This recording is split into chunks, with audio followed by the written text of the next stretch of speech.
Hello friends, कैसे हैं आप सभी। आई होप आप सभी अच्छे होंगे, फिट होंगे और आपके एग्ज़ाम की प्रिपरेशन जोरों शोरों से चल रही होगी। तो दोस्तों, स्वागत करते हैं आप सभी का द प्रेम सर के इस ऑफिशियल चैनल पर।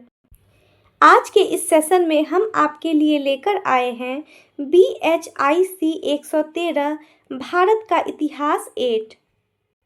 इस सेशन के अंतर्गत जितने भी क्वेश्चंस पिक किए गए हैं वह पिछले 5 सालों के प्रीवियस ईयर क्वेश्चन को एनालाइज करके मोस्ट इम्पॉर्टेंट क्वेश्चन और रिपीटेड क्वेश्चन को लिए गए हैं। अगर आप भी इग्नू के जून या फिर दिसंबर 2026 एग्ज़ाम में बैठने वाले हैं तो आज का ये सेशन आपके लिए एकदम गेम चेंजर होने वाला है। अगर आपको इग्नू से रिलेटेड कोई क्वेश्चन पूछना हो, यानी कि आपको इग्नू रिलेटेड कोई कंसर्न हो, तो आप प्रेम सर के इस इंस्टा आईडी पे मैसेज करके पूछ सकते हैं। सो फ्रेंड्स, अपने सेशन को स्टार्ट करने से पहले हम लोग एक बार प्रीवियस ईयर क्वेश्चन को एनालाइज कर लेते हैं, जिससे हमें पैटर्न्स का अच्छे से पता हो जाएगा। जैसा कि आप स्क्रीन पर देख सकते हैं, मैंने आपके लिए काफ़ी लेटेस्ट और ओरिजिनल क्वेश्चन पेपर लिए हैं दिसंबर 2025 का। BHIC 113 भारत का इतिहास 8 का ये ओरिजिनल क्वेश्चन पेपर है। तो हम लोग अगर टाइम ड्यूरेशन की बात करें तो हमें टोटल समय 3 घंटे मिलते हैं और अधिकतम अंक होते हैं 100, यानी कि अधिकतम अंक 100 हैं। उसके बाद हमें यह देखना है कि हमें आखिर कितने प्रश्नों के उत्तर देने हैं। तो हमें टोटल 5 प्रश्नों के उत्तर देने हैं, जिसकी शब्द सीमा 400 होनी चाहिए, यानी कि हमें टोटल 5 प्रश्नों के उत्तर देने हैं और वर्ड लिमिट क्या रहेगा, 400 वर्ड्स रहेगा। एंड आपको जो है प्रत्येक भाग में कम से कम 2 प्रश्नों के उत्तर देने ही होंगे, यानी कि आपको यहाँ पे भाग क और भाग ख दिए हुए होंगे। आपको भाग क से भी 2 क्वेश्चन सॉल्व करने ही हैं और भाग ख से भी 2 क्वेश्चन सॉल्व करने ही हैं, ये कंपलसरी है। बाकी एक क्वेश्चन आप अपने अकॉर्डिंग किसी भी भाग से पिक कर सकते हैं। तो एक बार हम लोग भाग क को देख लेते हैं। तो आप क्वेश्चन देखिए, 19वीं व प्रारंभिक 20वीं शताब्दी के महाराष्ट्र में सांस्कृतिक संघर्ष पर विस्तृत चर्चा कीजिए। तो ये क्वेश्चन कितने नंबर के आ रहे हैं, 20 नंबर के आ रहे हैं। और भी क्वेश्चंस देख लेते हैं, जैसे कि नरम दल व गरम दल की विचारधारा तथा तरीकों में क्या अंतर थे। ये सभी प्रश्न जो हैं, इसके अंतर्गत जितने भी प्रश्न हैं सारे ही 20 मार्क्स के दिए गए हैं आपको। उसके बाद क्वेश्चन नंबर 4 में हमें संक्षिप्त टिप्पणियों वाला सवाल दिया गया है, जिसके अंतर्गत जैसा कि आप देख सकते हैं आपको 4 ऑप्शन मिल रहा है, इसमें से किसी 2 को चूज़ करना है। यानी कि अगर आप शॉर्ट क्वेश्चन को चूज़ करते हैं तो आपको इनमें से किन्हीं 2 क्वेश्चन को पिक करना है और आपको इसका उत्तर लिखना है। और इसमें जो शब्द सीमा होगी, प्रत्येक क्वेश्चन 200 शब्दों की होगी, यानी कि आपको टोटल 400 शब्दों में देना है, बट 2 क्वेश्चन को मिला करके देना है। और क्वेश्चन भी काफ़ी इजी है, जैसे कि औद्योगिकीकरण, भारतीय राष्ट्रीय कांग्रेस का उदय संबंधी विवाद, ये सब शॉर्ट क्वेश्चन हैं। तो आप आसानी से इसमें 200 वर्ड करके लिख सकते हैं और बनाना भी तो ज़्यादा नहीं है, ओनली 2 ही सॉल्व करने हैं। उसके बाद अब देखते हैं हम लोग भाग ख को। राजकोट के राजसी राज्य में जनसाधारण के संघर्ष का एक संक्षिप्त लेखा जोखा प्रस्तुत कीजिए। ये भी 20 नंबर वाले क्वेश्चन हैं। ठीक इसी प्रकार इसमें भी सेम टू सेम प्रश्न 8 में देखिए, आपको 4 ऑप्शन वाले क्वेश्चन फिर से दिए गए हैं और इसमें से भी केवल 2 प्रश्नों को सॉल्व करना है और सब सीमा 200 रखी गई है। और कितनी अच्छी बात है, इग्नू हमें कितना अच्छा अपॉर्चुनिटी देता है। हमें टोटल 8 प्रश्न दिए गए हैं, लेकिन सॉल्व केवल व केवल 5 प्रश्नों को ही करना है और आपको प्रत्येक प्रश्न पर 20 मार्क्स मिलेंगे, यानी कि टोटल हो गए हमारे 100 marks. So friends, I hope आप सभी को क्वेश्चन पेपर का पैटर्न समझ में आ गया होगा। तो चलिए अब अपने सेशन की ओर चलते हैं। तो हमारा आज का फर्स्ट क्वेश्चन है, आलोचनात्मक विश्लेषण कीजिए कि 19वीं शताब्दी में भारत में विऔद्योगिकीकरण कैसे हुआ। यानी कि हमें एक्सप्लेन करना है कि 19वीं शताब्दी में जो है भारत में आखिर विऔद्योगिकीकरण हुआ कैसे। तो सबसे पहले हम लोग जानने का ये प्रयास करते हैं कि ये जो विऔद्योगिकीकरण है ये होता क्या है। तो विऔद्योगिकीकरण का सीधा मतलब है हमारे देश के फलते फूलते हस्तशिल्प और सूती कपड़े के धंधों का पूरी तरह से बर्बाद हो जाना। यानी कि अंग्रेजों ने कुछ ऐसी चालें चली कि हमारे कारीगर जो है सड़कों पर आ गए थे। 19वीं शताब्दी में भारत में विऔद्योगिकीकरण की प्रक्रिया तेज हुई, जिसके कारण जो है परिणाम स्वरूप पारंपरिक उद्योगों का पतन हुआ और आर्थिक संरचना में व्यापक परिवर्तन देखने को मिला। तो चलिए इसके मुख्य कारणों को देखते हैं कि कौन कौन से कारण थे। तो अब हम लोग बात करते हैं औपनिवेशिक नीतियों के बारे में। यानी कि औपनिवेशिक नीतियां के अंतर्गत क्या हुआ था। ब्रिटिश शासन ने भारत को कच्चे माल का स्रोत और तैयार माल का बाजार बना दिया था। यानी कि अंग्रेज जो है भारत से कौड़ियों के भाव के कपास यानी कि कच्चा माल इंग्लैंड भेजते और वहाँ की मशीनों से बने सस्ते कपड़े लाकर हमारे बाजारों में बांट देते थे। अब हाथ का बना महंगा कपड़ा मशीन के आगे टिक नहीं पाया, जिससे क्या हुआ, कुटीर उद्योग कमजोर हो गया। तो यह जो है हमारा पहला कारण बना। उसके बाद देखते हैं दूसरा महत्वपूर्ण कारण कर नीति में असमानता। तो हमारे कपड़े पर भारी टैक्स लगाया गया ताकि वे महंगे हो जाएं और विदेशी कपड़ों पर टैक्स न के बराबर था ताकि वे सस्ते बिके।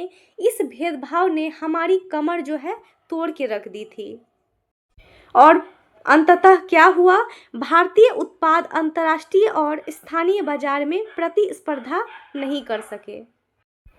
अब है तीसरा महत्वपूर्ण कारण परिवहन का विकास।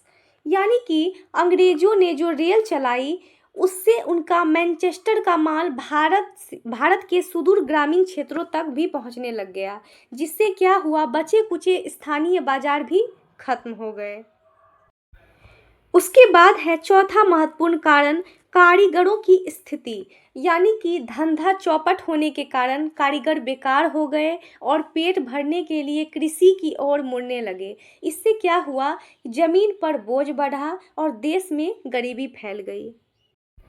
तो अब हम लोग देखते हैं आलोचनात्मक दृष्टिकोण एवं इसके निष्कर्ष को। यहाँ ध्यान रखने वाली बात यह है कि विऔद्योगिकीकरण के लिए सिर्फ अंग्रेज जिम्मेदार नहीं थे, बल्कि हमारा तकनीकी पिछड़ापन और आधुनिक उद्योगों का अभाव भी एक बड़ा कारण था। मिलाकर अगर हम लोग देखें, औपनिवेशिक नीतियों ने भारतीय अर्थव्यवस्था को हमेशा के लिए प्रभावित किया। आई होप आप सभी को फर्स्ट क्वेश्चन समझ आ गए होंगे। तो चलिए अब चलते हैं सेकेंड क्वेश्चन की ओर। दूसरा क्वेश्चन है, उस पृष्ठभूमि पर चर्चा कीजिए जिसमें कांग्रेस का गठन किया गया। कांग्रेस की प्रारंभिक गतिविधियां क्या थी। तो चलिए इस प्रश्न के उत्तर को देखते हैं। तो अब हम लोग आते हैं साल 1885 पर। जब कांग्रेस की स्थापना हुई, यह अचानक नहीं बनी, बल्कि भारतीयों के दिल में सुलग रहे गुस्से का यह नतीजा थी। यानी कि यह जो है भारतीय राष्ट्रीय आंदोलन की संगठित शुरुआत थी। तो चलिए अब हम लोग देखते हैं इसके गठन की पृष्ठभूमि। तो एक एक करके हम लोग सभी को देख लेते हैं। सबसे पहले है राजनीतिक असंतोष। यानी कि अंग्रेज लगातार भारतीयों को दबा रहे थे और बड़े प्रशासनिक पदों से दूर रख रहे थे। उसके बाद हम लोग दूसरा बिंदु को देखें तो सामाजिक एवं शैक्षणिक जागरण। यानी कि अंग्रेजी शिक्षा पढ़ने के बाद एक नया मध्यम वर्ग जागा जिसने लोकतंत्र और अधिकारों की बात शुरू की। अब देखते हैं तीसरा बिंदु आर्थिक शोषण। दादा भाई नौरोजी के धन का अपवाह यानी कि ड्रेन ऑफ वेल्थ सिद्धांत ने पोल खोल दी कि कैसे अंग्रेज भारत को कंगाल बना रहे हैं। किसके जरिए? ड्रेन ऑफ वेल्थ से क्या हुआ था, उनका पोल खुल गया था कि कैसे जो है हम लोग कंगाल बन रहे हैं दिन ब दिन। अब देखते हैं नेक्स्ट बिंदु, राष्ट्रीय एकता की आवश्यकता, यानी कि पूरे देश को एक धागे में पिरोने के लिए एक मजबूत राष्ट्रीय मंच की भारी कमी थी। अब है नेतृत्व की भूमिका, यानी कि ऐसे में रिटायर्ड ब्रिटिश अफसर जो हैं A.O. ह्यूम ने भारतीय जनताओं के नेताओं के सहयोग में यानी कि नेताओं के साथ मिलकर कांग्रेस की स्थापना की पहल की। किसने? A.O. ह्यूम ने। तो A.O. ह्यूम ने क्या किया कि भारतीय नेताओं के साथ मिलकर कांग्रेस का स्थापना किया था। तो अब हम लोग बात करते हैं कांग्रेस की प्रारंभिक गतिविधियां। तो चलिए सबसे पहले हम लोग देखते हैं प्रार्थना, निवेदन और विरोध। शुरुआत के नेता नरम स्वभाव के थे, वे शांतिपूर्ण तरीके से अर्जियां देकर अपनी मांगे रखते थे। उसके बाद है प्रशासनिक सुधारों की मांग, यानी कि सरकारी सेवाओं में भारतीयों को शामिल करने की मांग की गई। तीसरा है विधायी सुधार, यानी कि परिषदों या फिर काउंसिलों का विस्तार करने और भारतीय प्रतिनिधित्व बढ़ाने पर जोर दिया गया। उसके बाद देखते हैं आर्थिक सुधार। तो आर्थिक सुधार में हम लोग बात करें करों यानी कि टैक्स में कमी और भारतीयों यानी कि भारतीय उद्योगों के संरक्षण की क्या की गई? मांग की गई। यानी कि क्या हुआ था, आर्थिक सुधार के अंतर्गत जो है टैक्स में कमी आ गई और भारतीय उद्योगों के संरक्षण की क्या हो गई? मांग की गई। अंततः हम लोग इसके निष्कर्ष को देखें, कांग्रेस का गठन भारतीयों की बढ़ती जागरूकता और असंतोष का परिणाम था। इसकी प्रारंभिक गतिविधियां शांतिपूर्ण थी, जिन्होंने आगे चलकर स्वतंत्रता आंदोलन की मजबूत नींव रखी। तो अब चलते हैं नेक्स्ट क्वेश्चन और देखते हैं क्वेश्चन नंबर 3 को। असहयोग आंदोलन का आह्वान क्यों किया गया? इसने भारतीय जनसाधारण को किस प्रकार एकजुट किया? तो चलिए इसको समझते हैं। तो साल 1920 में जो है गांधी जी ने कहा अंग्रेजों का साथ मत दो, यानी कि असहयोग आंदोलन के बारे में गांधी जी ने कहा उनका राज जो है खुद गिर जाएगा। यह किसने कहा था? महात्मा गांधी जी ने कहा था। तो चलिए अब हम लोग देखते हैं आंदोलन के आह्वान के कारण। तो सबसे पहला है जिसमें कि रॉलेट एक्ट 1919, एक ऐसा काला कानून जिसमें बिना मुकदमा चलाए सीधे जेल में डालने की अनुमति थी। यानी कि रॉलेट एक्ट 1919 के अंतर्गत क्या होता था, एक काला कानून के जैसा एक कानून था जिसमें क्या होता था कि बिना मुकदमा बिना केस चलाए जो है सीधे जेल में डाल दिया जाता था। उसके बाद है जलियांवाला बाग हत्याकांड। इस क्रूर कत्लेआम ने पूरे देश के खून को खौला दिया था। किसने? जलियांवाला बाग हत्याकांड ने। और ये कब हुआ था? 1919 में हुआ था। और इससे क्या हुआ था कि इतना क्रूर शासन था यह कि पूरा देश जो है रोने रोने पर आ गया था। यह इतना बेरहमी किया गया था हमारे साथ। उसके बाद है खिलाफत आंदोलन। तो खिलाफत आंदोलन के अंतर्गत तुर्की के खिलाफ खलीफा के अपमान से मुस्लिम समुदाय नाराज था। गांधी जी ने इसे हिंदू मुस्लिम एकता का जरिया बनाया। उसके बाद है स्वराज की मांग, यानी कि अब हर भारतीय के दिल में स्वशासन की तीव्र इच्छा जो है जाग चुकी थी। स्वराज की मांग की इच्छा जाग उठी थी। उसके बाद अब हम लोग देखते हैं नौसाधारण को एकजुट करने के तरीके। तो सबसे पहले हम लोग देखते हैं विदेशी वस्त्रों का बहिष्कार। लोगों ने विदेशी कपड़ों की होली जलाई और खादी अपनाई। यानी कि क्या किया? लोगों ने विदेशी कपड़ों का बहिष्कार कर दिया और क्या किया? स्वदेशी वस्त्र को अपना लिया। उसके बाद है सरकारी संस्थानों का बहिष्कार। छात्रों ने स्कूल, कॉलेज और छोड़े गए वकीलों ने अदालत क्या की? छोड़ दी। यानी कि छात्रों ने सरकारी स्कूल, कॉलेज छोड़े और वकीलों ने अदालतों का बहिष्कार किया। उसके बाद है उपाधियों का त्याग। यानी कि लोगों ने अंग्रेजों के दिए मेडल और सम्मान क्या किए? वापस कर दिए, उसको रिटर्न कर दिए। ब्रिटिश सरकार को उनकी सारी उपाधियां क्या की गई? लौटा दी गई। उसके बाद है जन सहभागिता। यानी कि किसान, मजदूर, महिलाएं और व्यापारी जो है सभी वर्गों के शामिल होने से यह पहला सच्चा जन आंदोलन बना, क्योंकि इसमें सभी वर्ग के जो लोग थे वह ऐड हो चुके थे। इससे क्या हो गया? यह एक सच्चा जन आंदोलन बन गया था।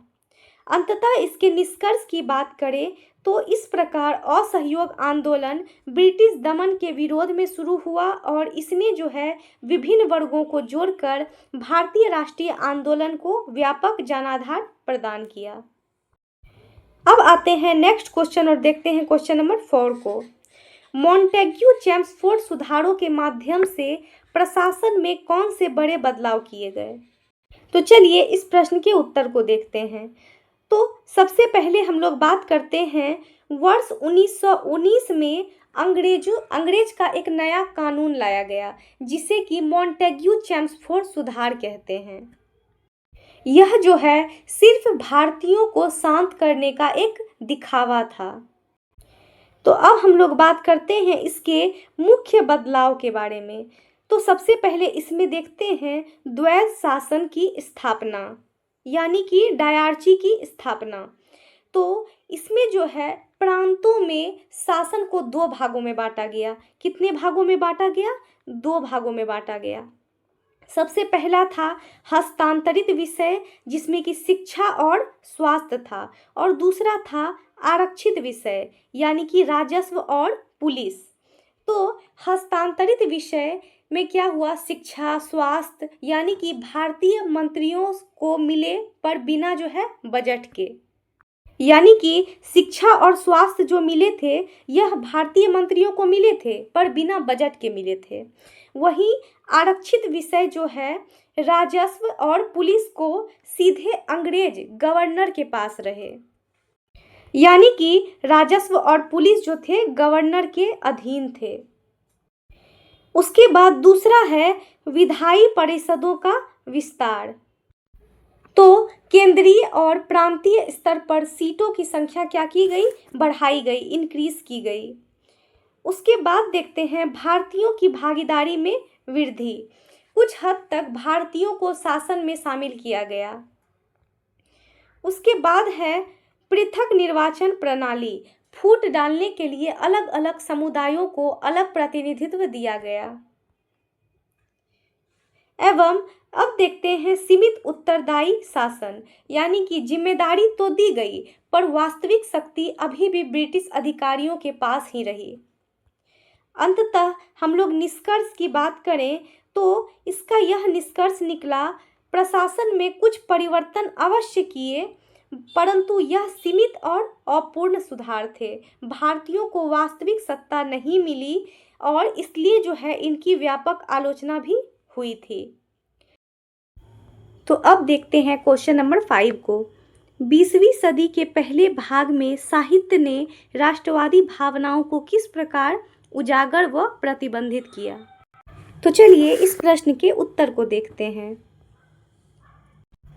जब देश में क्रांति की जरूरत थी तब हमारे लेखकों की कलम जो है तलवार से भी तेज चली थी।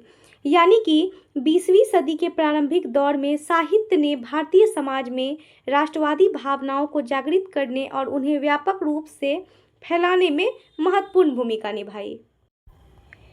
तो अब हम लोग देखते हैं राष्ट्रवादी भावनाओं को उजागर करने के तरीके, जिसमें सबसे पहले हम लोग बात करेंगे देश की भावना का प्रसार, यानी कि गीतों और कहानियों से आज़ादी की अलख जगाई गई। किसके थ्रू? गीतों के माध्यम से, कहानियों के माध्यम से देशभक्ति के लिए भावना को उजागर किया गया।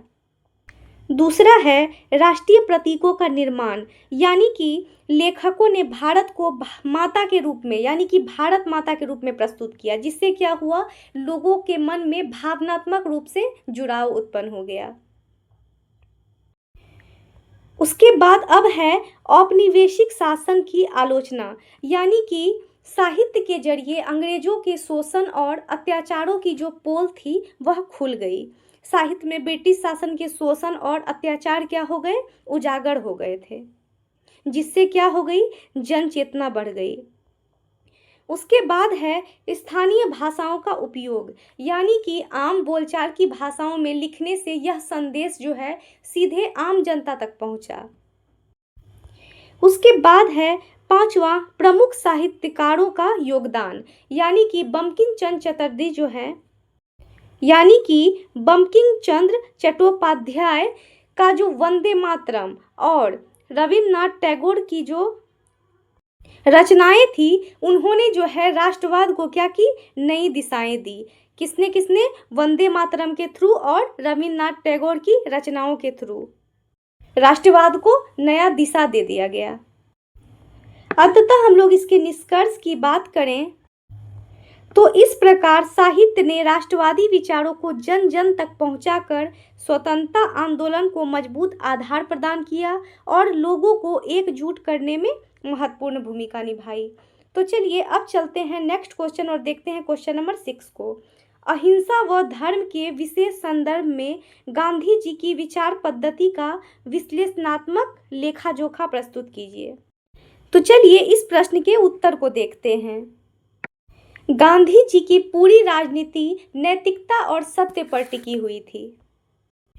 उन्होंने जो है अहिंसा, अधर्म को अपने ही जीवन और राजनीति का मूल आधार बनाया। किसको किसको, अहिंसा को और धर्म को गांधी जी ने अपने जीवन का, राजनीतिक का मूल आधार बनाया था। अब हम लोग देखते हैं अहिंसा का सिद्धांत।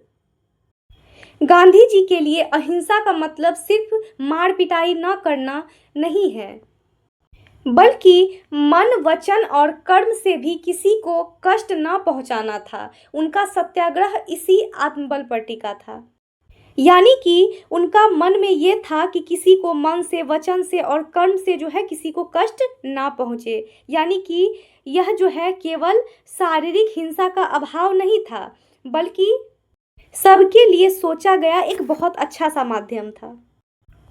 उसके बाद देखते हैं धर्म की अवधारणा, यानी कि उनके लिए धर्म का मतलब कोई संप्रदाय या फिर पूजा पाठ नहीं, बल्कि सत्य और कर्तव्य था। वे सर्वप्रथम जो है सर्वधर्म समभाव में विश्वास रखते थे। किसमें रखते थे, सर्वधर्म समभाव में विश्वास रखते थे और कहते थे कि राजनीति को भी नैतिक मूल्यों से प्रेरित होना चाहिए। अब हम लोग देखते हैं इसके आलोचनात्मक दृष्टिकोण। कुछ विद्वान इसे अत्यधिक आदर्शवादी मानते हैं, जो हर परिस्थिति में व्यवहारिक नहीं, फिर भी इसने आंदोलन को एक नैतिक ऊंचाई दी। यानी कि उनकी विचारधारा ने स्वतंत्रता आंदोलन को नैतिक ऊंचाई प्रदान की। अंततः हम लोग निष्कर्ष की बात करें तो गांधी जी की विचार पद्धति में अहिंसा और धर्म का गहरा संबंध है, जिसने भारतीय स्वतंत्रता आंदोलन को एक नई दिशा और नैतिक आधार प्रदान किया। तो अब चलते हैं नेक्स्ट क्वेश्चन और देखते हैं क्वेश्चन नंबर 7 को। 19वीं शताब्दी में सामाजिक सुधार आंदोलनों का विश्लेषण कीजिए। तो चलिए इस प्रश्न के उत्तर को देखते हैं। समाज में फैली गंदगी और कुरीतियों को साफ करने के लिए कई बड़े आंदोलन चले। यानी कि 19वीं शताब्दी में भारत में अनेक सामाजिक सुधार आंदोलन हुए, जिनका उद्देश्य क्या था, समाज में व्याप्त कुरीतियों को समाप्त करना और आधुनिक मूल्यों को स्थापित करना था। अब हम लोग देखते हैं मुख्य सुधार आंदोलन एवं उनके क्या क्या उद्देश्य थे। तो सबसे पहले हम लोग बात करेंगे ब्रह्म समाज आंदोलन के बारे में। तो चलिए हम लोग ब्रह्म समाज आंदोलन को देखते हैं। ब्रह्म समाज आंदोलन जो है, राजा राम मोहन राय ने सती प्रथा, बाल विवाह का विरोध किया था और एकेश्वरवाद को बढ़ावा दिया था। किसने, राजा राम मोहन राय ने। उसके बाद है आर्य समाज आंदोलन। तो स्वामी दयानंद सरस्वती। आर्य समाज आंदोलन किन्होंने किसके नेतृत्व में हुआ था? स्वामी दयानंद सरस्वती के नेतृत्व में। वेदों की ओर लौटो का जो नारा है, सामाजिक समानता पर जोर दिया था। इसके बाद अब देखते हैं हम लोग प्रार्थना समाज, यानी कि जाति प्रथा और सामाजिक भेदभाव के खिलाफ जमकर जो है कार्य किया गया। इसके बाद है अलीगढ़ आंदोलन। तो सर सैयद अहमद खान, तो किसके नेतृत्व में? सर सैयद अहमद खान ने मुस्लिम समाज में आधुनिक और वैज्ञानिक शिक्षा को प्रोत्साहित किया था। अब देखते हैं इसके विश्लेषण को। इन आंदोलनों ने भारत के समाज को जगाया तो सही, लेकिन इनका जो प्रभाव है मुख्यतः शहरी और शिक्षित वर्ग तक ही सीमित रहा था। अंततः अब हम लोग इसके निष्कर्ष को देखें तो इस प्रकार जो है 19वीं शताब्दी के सामाजिक सुधार आंदोलनों ने भारतीय समाज में महत्वपूर्ण परिवर्तन लाए और आधुनिक भारत की नींव रखी। तो अब चलते हैं नेक्स्ट क्वेश्चन और देखते हैं क्वेश्चन नंबर 8 को। दक्षिण भारत में गैर ब्राह्मण आंदोलन पर एक लेख लिखिए। तो चलिए इस प्रश्न के उत्तर को समझते हैं। दक्षिण भारत में आबादी कम होने के बावजूद शिक्षा और नौकरियों में ब्राह्मणों का वर्चस्व था। इसी के खिलाफ जो है यह आंदोलन भड़का। यानी कि 20वीं सदी के प्रारंभ में दक्षिण भारत में गैर ब्राह्मण आंदोलन उभरा, जिसका उद्देश्य जो है समाज में सामाजिक समानता स्थापित करना और ब्राह्मणों के वर्चस्व को चुनौती देना था। अब हम लोग देखते हैं आंदोलन के कारण को। सबसे पहले आता है सामाजिक असमानता। तो इसके अंतर्गत हम लोग बात करें सामाजिक असमानता, नौकरियों में भेदभाव और अंग्रेजी शिक्षा के आने से गैर ब्राह्मणों में जागी जागरूकता। यानी कि ब्राह्मणों का शिक्षा और प्रशासन में अधिक प्रभुत्व था, जिससे क्या हुआ, अन्य जातियां उपेक्षित थी। एवं उसके बाद है शिक्षा और रोजगार में भेदभाव। सरकारी नौकरियों और शिक्षा में गैर ब्राह्मणों को कम अवसर मिलते थे। इसके बाद देखते हैं जागरूकता का विकास। अंग्रेजी शिक्षा के प्रसार से गैर ब्राह्मणों में अधिकारों के प्रति जागरूकता बढ़ी थी। तो अब हम लोग देखते हैं कुछ प्रमुख विशेषताएं इसकी।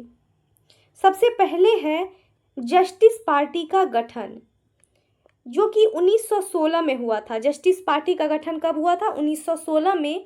इस पार्टी ने गैर ब्राह्मणों के अधिकारों और आरक्षण की मांग उठाई थी।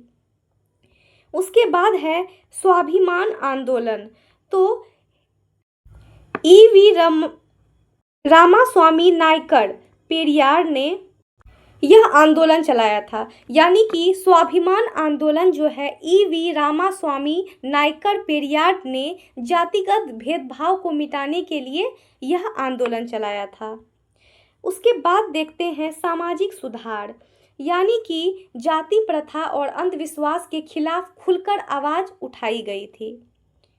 तो अगर इसके प्रभाव और विश्लेषण की बात करें तो इससे शिक्षा और रोजगार में गैर ब्राह्मणों की भागीदारी बढ़ी, हालांकि बाद में यह जातीय राजनीति तक सीमित हो गया।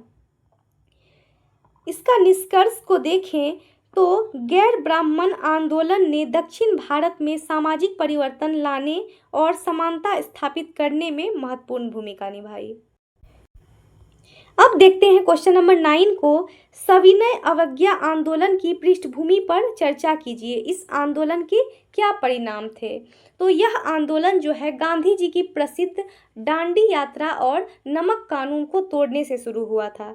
तो चलिए इस प्रश्न के उत्तर को देखते हैं। 1930 में महात्मा गांधी के नेतृत्व में सविनय अवज्ञा आंदोलन प्रारंभ हुआ।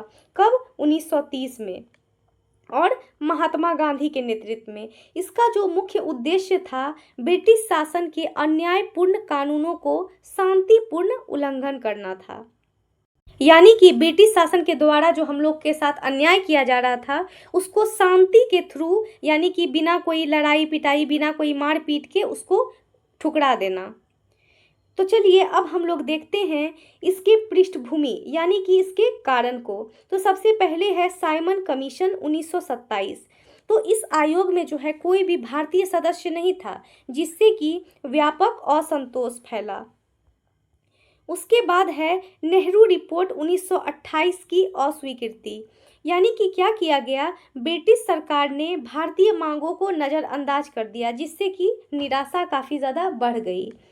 उसके बाद पूर्ण स्वराज की घोषणा जो है 1929 में की गई, जिसमें कि लाहौर अधिवेशन में पूर्ण स्वराज को लक्ष्य घोषित किया गया था।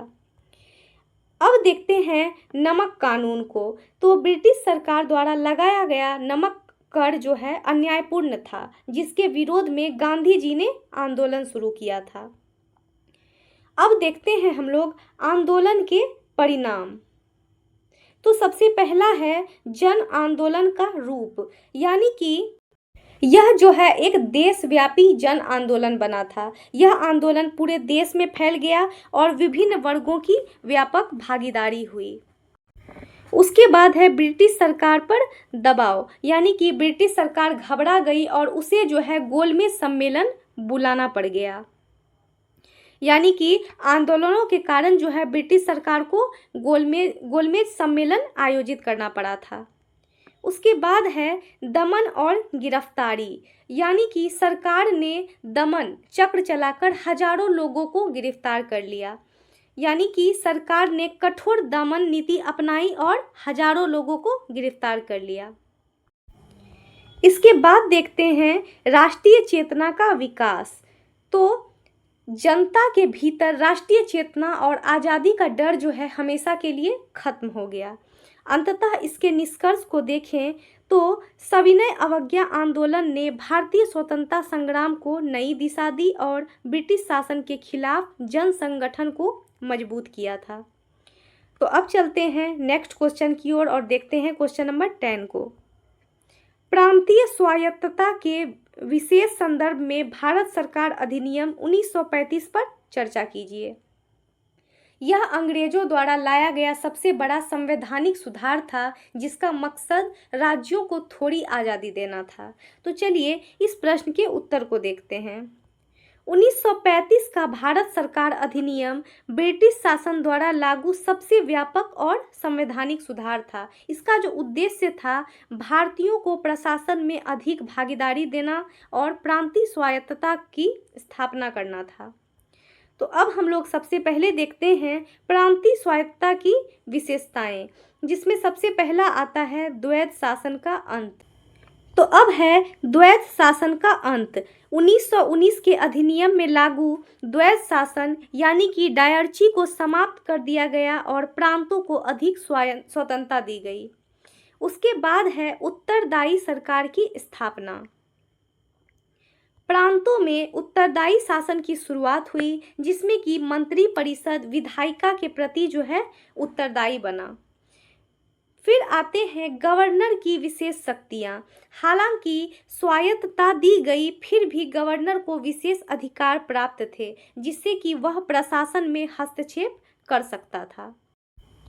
अब देखते हैं विधायिका का विस्तार, यानी कि प्रांतीय विधानसभाओं का विस्तार किया गया और अधिक भारतीय प्रतिनिधियों को शामिल किया गया था। फिर देखते हैं हम लोग विषयों का विभाजन। प्रांतीय सरकारों को कई विशेष विषयों पर स्वतंत्र निर्णय लेने का अधिकार दिया गया, जिससे कि शिक्षा, स्वास्थ्य और कृषि। फिर आते हैं हम लोग आलोचनात्मक दृष्टिकोण पर। यह जो अधिनियम था पूर्ण स्वायत्तता प्रदान नहीं करता था, क्योंकि वास्तविक सत्ता अभी भी ब्रिटिश सरकार और गवर्नर के हाथों में थी। इसलिए जो है यह एक अधूरा शासन माना गया। अंततः इसके निष्कर्ष को देखें तो 1935 का जो अधिनियम था प्रांतीय स्तर पर स्वायत्तता की दिशा में महत्वपूर्ण कदम था, लेकिन इसकी सीमाओं के कारण भारतीयों की पूर्ण स्वतंत्रता की मांग जो है बनी रह गई। अब देखते हैं नेक्स्ट क्वेश्चन, क्वेश्चन नंबर 11 को। भारत छोड़ो आंदोलन पर एक लेख लिखिए। भारत छोड़ो आंदोलन 8 अगस्त 1942 यानी कि 8 अगस्त 1942 में जो है गांधी जी के द्वारा करो या फिर मरो का नारा दिया गया था और कहा गांधी जी ने, अंग्रेजों भारत छोड़ो। 1942 में महात्मा गांधी के नेतृत्व में भारत छोड़ो आंदोलन प्रारंभ किया गया। यह भारतीय स्वतंत्रता संग्राम का एक महत्वपूर्ण चरण था, जिसका उद्देश्य जो है ब्रिटिश शासन को तुरंत समाप्त करना था। अब देखते हैं इसकी पृष्ठभूमि को। तो सबसे पहले हम लोग द्वितीय विश्व युद्ध को देखते हैं। ब्रिटिश सरकार ने भारत को बिना सहमति के युद्ध में शामिल किया, जिससे कि असंतोष बढ़ा। उसके बाद देखते हैं क्रिप्स मिशन की विफलता, यानी कि 1942 में भेजे गए क्रिप्स मिशन की असफलता ने भारतीयों को निराश किया था। फिर अगर हम लोग पूर्ण स्वतंत्रता की मांग की बात करें, अब भारतीयों का लक्ष्य केवल सुधार नहीं बल्कि पूर्ण स्वतंत्रता प्राप्त करना था। यानी कि द्वितीय विश्व युद्ध में भारत को जबरन झोंकना और क्रिप्स मिशन का पूरी तरह फेल हो जाना, अब जो है भारतीयों का एकमात्र लक्ष्य सिर्फ पूर्ण स्वतंत्रता था। अब हम लोग देखते हैं आंदोलन की विशेषताएं। तो सबसे पहले देखते हैं करो या फिर मरो का नारा। करो या मरो का नारा को समझते हैं। गांधी जी ने करो या मरो का आह्वान किया, जिससे कि जनसाधारण को प्रेरित किया। फिर है जन सहभागिता, यानी कि इस आंदोलन में छात्र, किसान, मजदूर और महिलाएं सभी वर्गों ने सक्रिय भागीदारी की। उसके बाद है नेतृत्व की गिरफ्तारी, यानी कि आंदोलन शुरू होते ही गांधी जी सहित कई नेताओं को गिरफ्तार कर लिया गया, फिर भी आंदोलन जो है जारी रहा। यानी कि इस आंदोलन की विशेषताओं में गांधी जी और बड़े नेताओं के जेल जाते ही जनता जो है खुद नेता बन गई। छात्र, किसान, मजदूर सब जो है सड़क पर उतर आए। अब हम लोग देखते हैं इसके परिणाम को। तो सबसे पहले है जन आंदोलन का रूप। यह आंदोलन पूरे देश में फैल गया और एक व्यापक जन विद्रोह बन गया। उसके बाद है ब्रिटिश शासन पर दबाव। इसने जो है ब्रिटिश सरकार पर स्वतंत्रता देने का दबाव बढ़ा था। उसके बाद है स्वतंत्रता की दिशा में कदम। हालांकि तत्काल सफलता नहीं मिली, परंतु जो है 1947 की स्वतंत्रता की भूमि तैयार की। यानी कि इसके परिणाम के अंतर्गत इसने एक व्यापक जन विद्रोह का रूप ले लिया। हालांकि तत्काल आज़ादी नहीं मिली, पर इसने जो है 1947 की आज़ादी की जमीन पूरी तरह से तैयार कर ली। उसका पूरा जड़ ही तैयार हो गया। अब इसके निष्कर्ष को देखें तो भारत छोड़ो आंदोलन ने भारतीय स्वतंत्रता संग्राम को निर्णायक मोड़ दिया और देश को स्वतंत्रता के निकट पहुंचा दिया। अब देखते हैं नेक्स्ट क्वेश्चन नंबर 12 को। भारत में साम्यवादी आंदोलन के विकास पर एक आलोचनात्मक लेख लिखिए।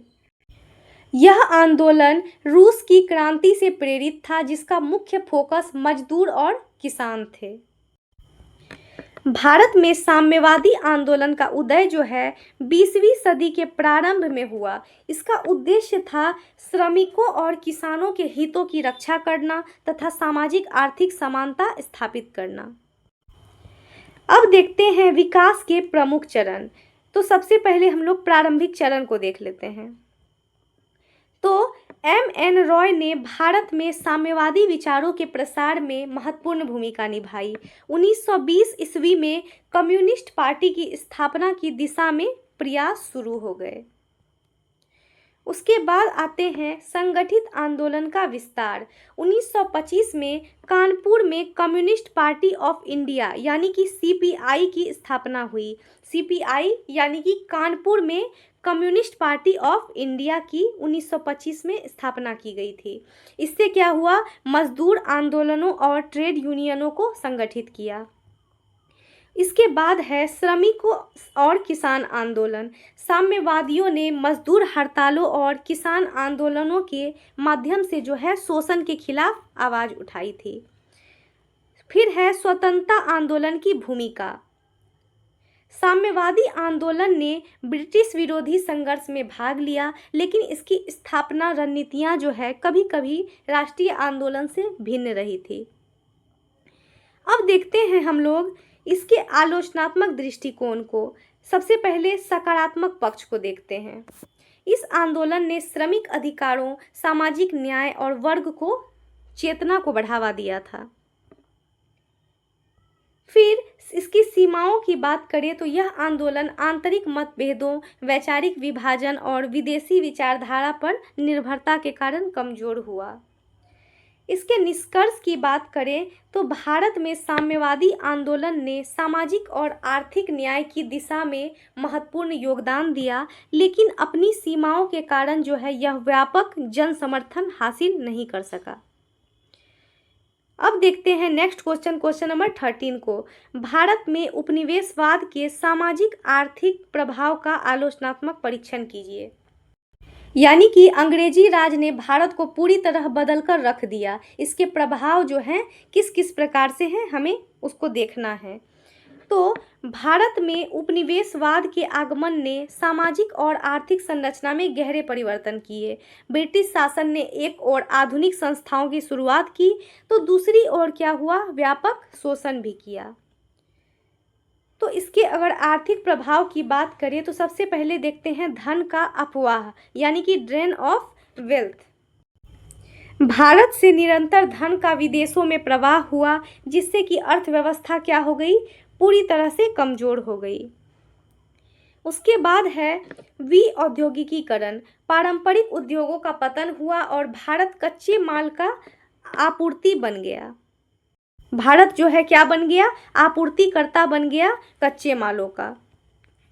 उसके बाद है कृषि पर दबाव। कृषि पर अत्यधिक निर्भरता बढ़ी, जिससे कि किसानों की स्थिति खराब हुई और अकाल की घटनाएं बढ़ी। आधुनिक अवसंरचना की बात करें तो रेल, डाक, संचार जैसे आधुनिक संसाधनों का विकास हुआ, परंतु इसका मुख्य उद्देश्य जो था ब्रिटिश हितों की पूर्ति था। यानी कि ओवरऑल हम लोग समझे तो धन का अपवाह करके देश को कंगाल किया गया, पारंपरिक उद्योगों का पतन यानी कि विऔद्योगिकीकरण हुआ और कृषि पर बोझ बढ़ने से भयानक अकाल पड़े, और रेल और डाक का विकास सिर्फ ब्रिटिश हितों के लिए किया गया था। अब देखते हैं इसके सामाजिक प्रभाव को। सती प्रथा जैसी कुरीतियों का अंत हुआ, अंग्रेजी पढ़े लिखे माध्यम वर्ग का उदय हुआ, जिसने कि आगे चलकर राष्ट्रवाद को बढ़ाया, लेकिन अंग्रेजों की फूट डालो और राज करो की नीति से सांप्रदायिक तनाव भी बढ़ा था। तो चलिए इसे डिटेल में समझते हैं। सबसे पहले सामाजिक सुधार को देखते हैं। कुछ कुरीतियों जैसे कि सती प्रथा का अंत हुआ और शिक्षा का प्रसार हुआ था। उसके बाद है नई वर्ग की संरचना, यानी कि मध्यम वर्ग और शिक्षित वर्ग का उदय हुआ, जिससे कि राष्ट्रीय चेतना को बढ़ावा दिया गया। उसके बाद सामाजिक विभाजन को देखें तो जातीय और सांप्रदायिक विभाजन को बढ़ावा मिला, जिससे कि समाज में तनाव बढ़ा था। अब देखते हैं इसके आलोचनात्मक दृष्टिकोण को, यानी कि उपनिवेशवाद ने जहां कुछ आधुनिक विकास किए, वहीं इसका मुख्य उद्देश्य आर्थिक शोषण था। मुख्य उद्देश्य क्या था, आर्थिक शोषण। इससे जो है इसके लाभ सीमित थे, जबकि हानियां व्यापक और दीर्घकालिक रही।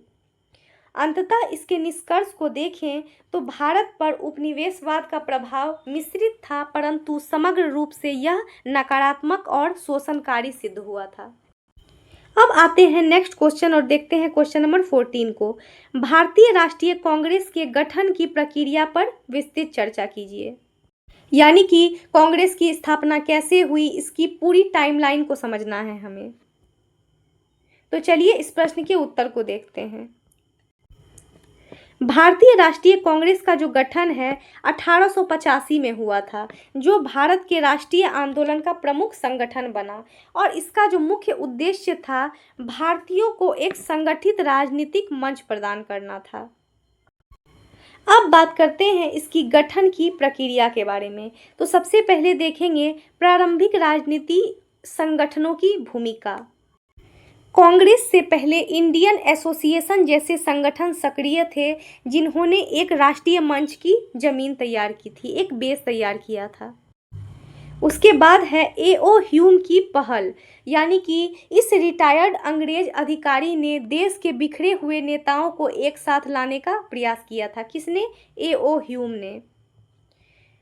फिर है प्रथम अधिवेशन 1885, यानी कि दिसंबर 1885 में बम्बई में पहला अधिवेशन हुआ था। कब हुआ था?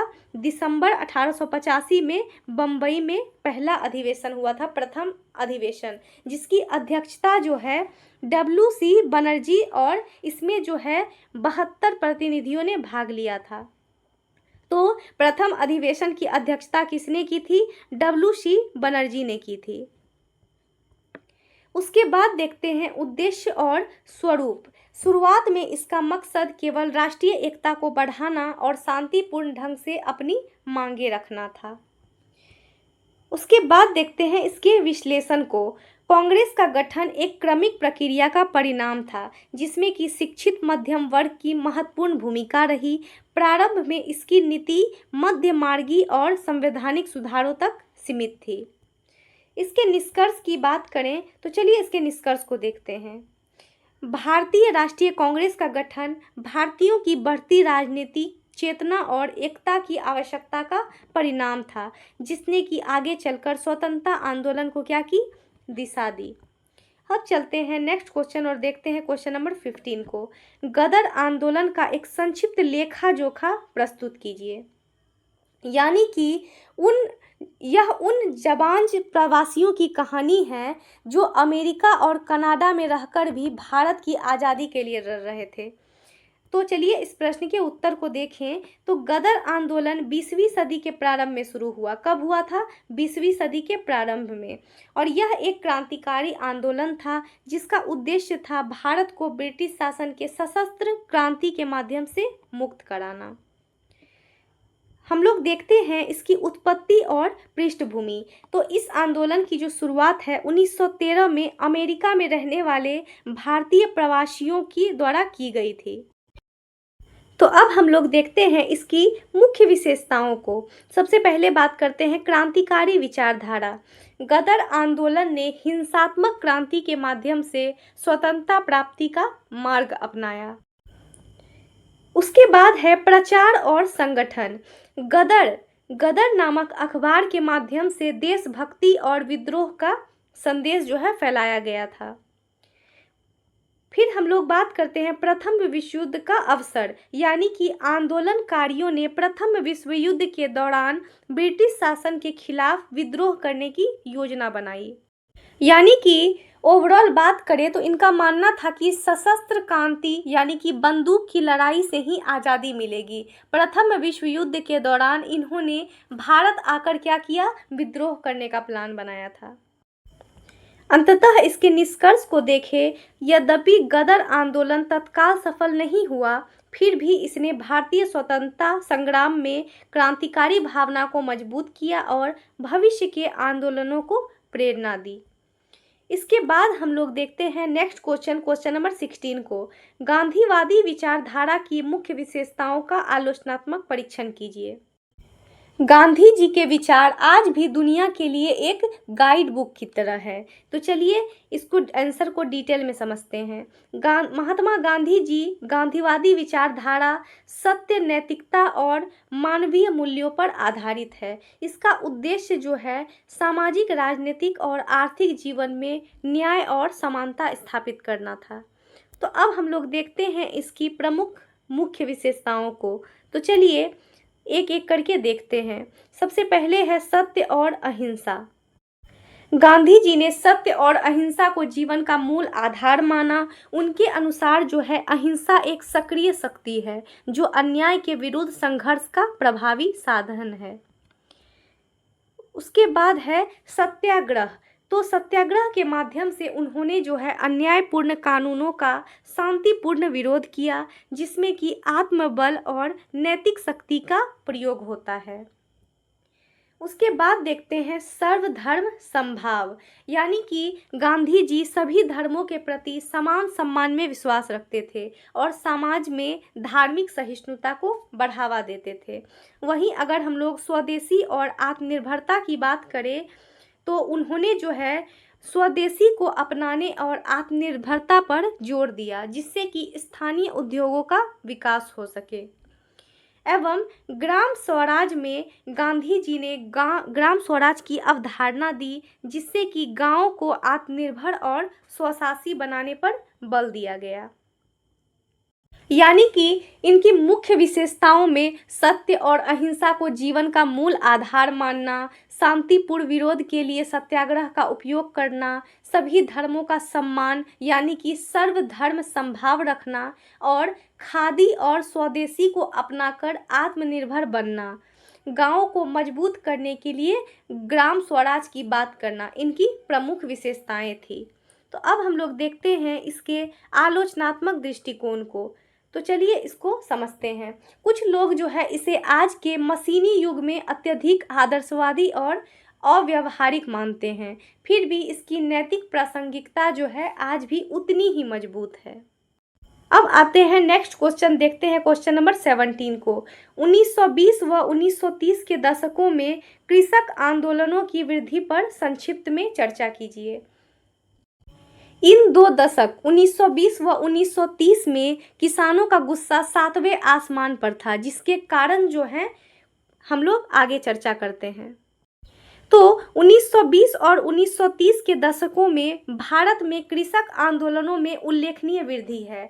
ये जो है आंदोलन किसानों के आर्थिक शोषण और जमींदारी अत्याचारों के खिलाफ उभरे। तो चलिए अब हम लोग बात करते हैं इसके वृद्धि के प्रमुख कारण को। तो सबसे पहले जमींदारी शोषण को देखते हैं। किसानों से उच्च लगान वसूला जाता था और जमींदारों द्वारा उनका शोषण किया जाता था। उसके बाद है आर्थिक संकट, यानी कि महामंदी, ग्रेट डिप्रेशन जो है के कारण किसानों की आय में गिरावट आई, जिसने कि उनकी आर्थिक स्थिति क्या हो गई, और भी ज़्यादा खराब हो गई। उसके बाद है राष्ट्रीय आंदोलन का प्रभाव। महात्मा गांधी के नेतृत्व में चल रहे आंदोलनों ने किसान में जागरूकता और संघर्ष की भावना को क्या किया, और भी ज़्यादा बढ़ा दिया। यानी कि इसके वृद्धि के कारणों को समझें तो जमींदारों द्वारा अत्यधिक लगान वसूलना और उत्पीड़न करना, 1929 की वैश्विक महामंदी के कारण फसलों के दाम गिरना और गांधी जी के चंपारण, खेरा व बारडोली आंदोलनों के किसानों को मिली प्रेरणा जो थी, किसान सभाओं के गठन ने इस आंदोलन को और भी ज़्यादा संगठित और मजबूत बना दिया था।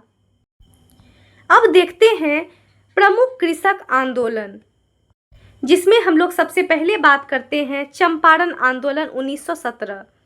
यह आंदोलन किसानों के शोषण के खिलाफ था और इसने जो है आगे के आंदोलनों को क्या किया था, प्रेरित किया था।